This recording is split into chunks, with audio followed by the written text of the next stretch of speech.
নমস্কাৰ বন্ধুসকল, মই হিৰেন। আজি আমি জানিম এই 2025 বৰ্ষৰ এই মাহটোত আপোনালোকৰ সম্পূৰ্ণ ৰাশিফলৰ বৰ্ণন।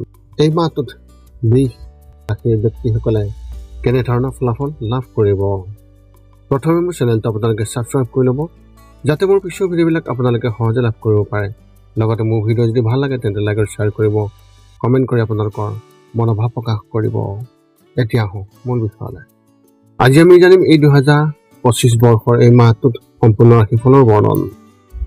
আমাৰ সকলোৰে মনত এটা কৌতূহল আছে যে আগন্তুক মাহটো আমাৰ বাবে কেনেকুৱা হ'ব।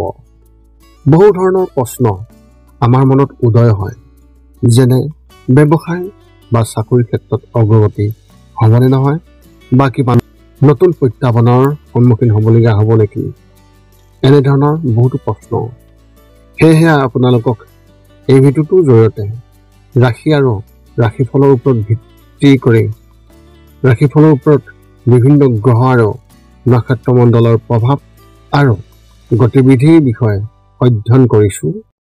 এই কথা মনত ৰাখি আমি আপোনালোকক এই 2025 বৰ্ষৰ এই মাহটোত ৰাশিফলৰ মতে সঠিক মূল্যায়ন কৰিছোঁ, যাতে আপোনালোকে সেই অনুসৰি প্ৰস্তুতি চলাব পাৰে। আপোনালোকে এই ভিডিঅ'ত আপোনালোকৰ পৰিয়াল, আৰ্থিক, কেৰিয়াৰ, শিক্ষা, প্ৰেম আৰু স্বাস্থ্যৰ লগতে আৰু বিভিন্ন তথ্য আপোনালোকে এই ভিডিঅ'ত লাভ কৰিব। ইয়াৰ দ্বাৰা আপুনি জানিব পাৰিব যে আপোনাৰ ৰাশিফলৰ অনুসৰি কি কি প্ৰস্তুতি চলাব লাগিব।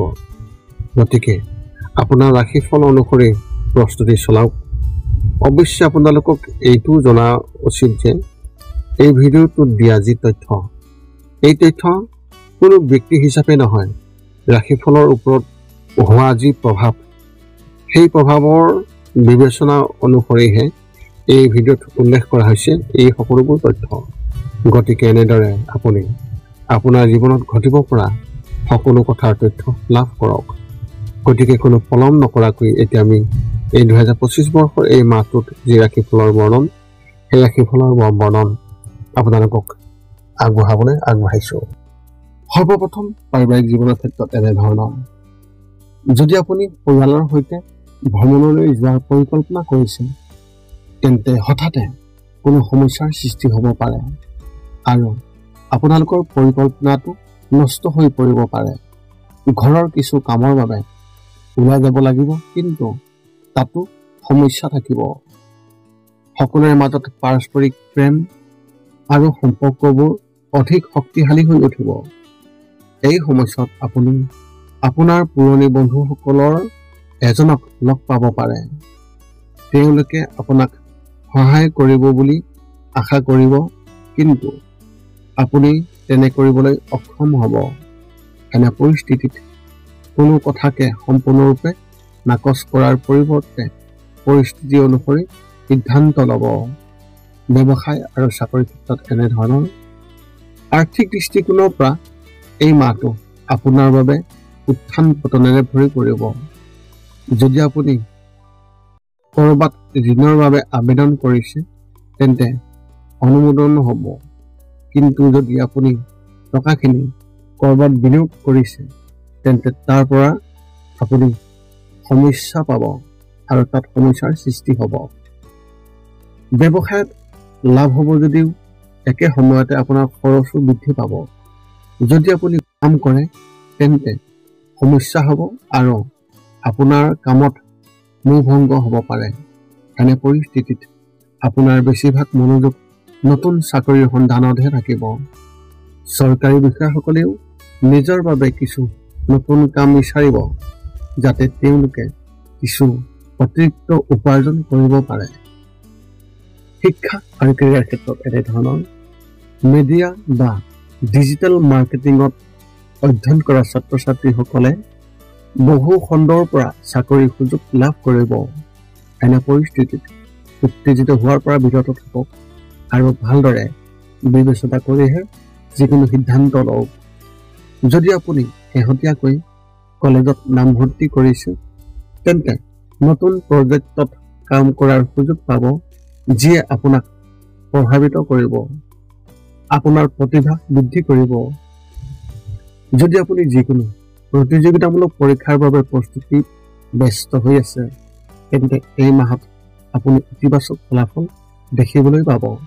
যদি আপুনি যিকোনো পৰীক্ষাৰ ফলাফলৰ বাবে অপেক্ষা কৰি আছে, তেন্তে আপুনি সফলতা লাভ কৰিব। এই সময়ত নিজৰ আচৰণত ভাৰসাম্য ৰক্ষা কৰক।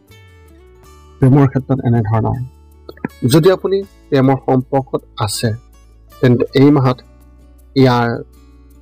ইয়াত নিশ্চয়তাৰ অনুভৱ হ'ব নিশ্চয়কৈ পাৰে। দুয়োৰে সম্পৰ্কত দূৰত্ব থাকিব পাৰে।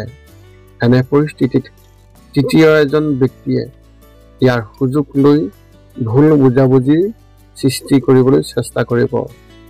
যদি আপোনাৰ বিবাহৰ 5 বছৰতকৈ অধিক হৈছে, তেন্তে এই মাহত দুয়োজনে ভৱিষ্যতৰ কৌশলৰ বিষয়ে আলোচনা কৰিব। দুয়োৰে মাজত অৰ্থপূৰ্ণ কথা বতৰা হ'ব।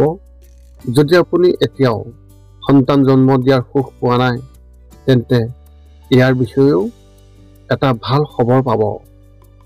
স্বাস্থ্যৰ ক্ষেত্ৰত এনেধৰণৰ, মাহৰ দ্বিতীয় সপ্তাহত দাঁতৰ সমস্যাই আপোনাক আমনি কৰিব পাৰে। আপুনি হঠাতে দাঁতৰ বিষ অনুভৱ কৰিব পাৰে। গতিকে আগতীয়াকৈ কিছু ব্যৱস্থা কৰক। যদি আপোনাৰ বিপিৰ সমস্যা আছে, তেন্তে নিয়মীয়াকৈ পৰীক্ষা কৰি থাকিব পাৰে। পিছত কোনো সমস্যা নহ'ব। অৱশ্যে আপুনি আগতীয়াকৈ অধিক শক্তিশালী অনুভৱ কৰিব আৰু আপোনাৰ শৰীৰ সতেজ হ'ব। আপোনাৰ মনটো শান্ত হৈ থাকিব আৰু নতুন চিন্তাৰ উন্মেষ ঘটিব। সকলোৰে মাজত সম্পৰ্ক শক্তিশালী হোৱাৰ লগে লগে আপোনাৰ মনটো আগতকৈ বেছি সুখী হ'ব। আপোনাৰ এই মাহত শুভ সংখ্যা হিচাপে 3 আৰু শুভ ৰং হিচাপে আপুনি এই মাহত ধূসৰ ৰং ব্যৱহাৰ কৰিব পাৰে। বিশ্বাসী ব্যক্তিসকলৰ বাবে এক বিশেষ তথ্য, যদি আপোনাৰ বন্ধুৰ সৈতে ওলাই যোৱাৰ অভ্যাস আছে, তেন্তে এই মাহত অলপ সাৱধান হওক। বন্ধু বান্ধৱীৰ সৈতে ক'ৰবালৈ ওলাই যাওঁতে কোনো দুৰ্ঘটনা বা আন কোনো অপ্ৰীতিকৰ ঘটনাৰ সংঘটিত হোৱাৰ সম্ভাৱনা আছে। গতিকে আগতীয়াকৈ সজাগ থাকক আৰু গাফিলতি নকৰিব। এতিয়া আপুনি সকলো তথ্য লাভ কৰাৰ পিছত এই 5টা কাম কৰিবলৈ আপুনি যিমান পাৰে চেষ্টা কৰক। সৰ্বপ্ৰথমটো হৈছে আপুনি আপোনাৰ শৰীৰটো সুস্থ কৰি ৰাখিবলৈ দৈনিক যোগাসন কৰক, য'ত মূলতঃ 10 মিনিটৰ বাবে ওমকাৰ মন্ত্ৰ, 10 মিনিটৰ বাবে কপালভাতি আৰু 10 মিনিটৰ বাবে অনুলোম বিলোম। ইয়াৰ লগে লগে আপোনাৰ শাৰীৰিক আৰু মানসিক স্বাস্থ্য একেবাৰে নিখুঁত হৈ থাকিব। 2 নম্বৰটো হৈছে ৰাতি শোৱাৰ আগতে নিস্তব্ধ আৰু নিৰ্জন ঠাইত 10 পৰা 20 মিনিট ধ্যান কৰিব লাগে। ইয়াৰ দ্বাৰা 2টা উপকাৰ পোৱা যায়। এটা হ'ল আপুনি ভাল টোপনি পাব আৰু দ্বিতীয়টো হৈছে পিছদিনা আপুনি সতেজ অনুভৱ কৰিব। ধ্যান কৰি থাকোঁতে মধ্যমীয়া শব্দৰ শান্ত সংগীতো আপুনি শুনিব পাৰে। 3 নম্বৰটো হৈছে প্ৰতি মংগলবাৰে পুৱা নিশ্চয় হনুমান চালিচা পাঠ কৰক আৰু হনুমান মন্দিৰ দৰ্শন কৰক, নতুবা আপুনি বিষ্ণু মন্দিৰ দৰ্শন কৰক। ইয়াৰ দ্বাৰা আপোনাৰ আৰু আপোনাৰ পৰিয়ালৰ যিকোনো সদস্যৰ সংকট দূৰ হ'ব আৰু সদায় সুখ আৰু শান্তি থাকিব। 4 নম্বৰটো হৈছে ঘৰৰ বাহিৰত গৰু আৰু কুকুৰক প্ৰতিদিনে আপুনি পাৰিলে খাদ্য খুৱাব লাগে। খাদ্য খোৱাওক আৰু যদি পাৰে চৰাই চিৰিকটি আদিকো খাদ্য আৰু পানীৰ যোগান ধৰক। এই পৃথিৱীখন যিমান আমাৰ, সিমানেই সিহঁতৰো। নিতৌ ইহঁতক খুৱাই আমি তেওঁলোকৰ পৰা এক আশীৰ্বাদ লাভ কৰিব পাৰোঁ আৰু আমাৰ ওপৰত থকা গ্ৰহবোৰৰ কুপ্ৰভাৱ দূৰ হ'ব। সদশেষত 5 নম্বৰটো হৈছে আপুনি পাৰিলে মাজে মাজে চৌপাশৰ দুখীয়া ব্যক্তিসকলক আপুনি পাৰিলে সহায় কৰক আৰু ভোকাতুৰ ব্যক্তিসকলক আপুনি পাৰিলে খুৱাবলৈ চেষ্টা কৰক। এই আছিল এই 2025 বৰ্ষত এপ্ৰিল মাহটোত লাভ কৰিবলগীয়া বিশ্বাসী ব্যক্তিসকলৰ সম্পূৰ্ণ ফলাফলৰ বৰ্ণন। যদি আপোনাৰ মনত এতিয়াও জ্যোতিষ সম্বন্ধীয় কিবা প্ৰশ্ন আছে, তেন্তে আপুনি আমাক আপোনাৰ প্ৰশ্নৰ আমাক এই ভিডিঅ'ৰ তলত কমেণ্ট কৰি অৱগত কৰাওক যাতে আমি আপোনালোকৰ প্ৰশ্নৰ উত্তৰ অতি সোনকালে দিবলৈ সুবিধা পাওঁ। যদি মোৰ ভিডিঅ'টো ভাল লাগিল তেনে লাইক শ্বেয়াৰ কমেণ্ট কৰিব, চেনেলটোৰ লগত ছাবস্ক্ৰাইব কৰি ৰাখিব যাতে আপুনি মোৰ চেনেলৰ লগত সংযোগ স্থাপন কৰি ৰাখিব পাৰে আৰু মোৰ ভিডিঅ'বোৰ যাতে পিছত পাব পাৰে। পুনৰ লগ পাম অন্য এটা ভিডিঅ'ত। আজিলৈ ধন্যবাদ।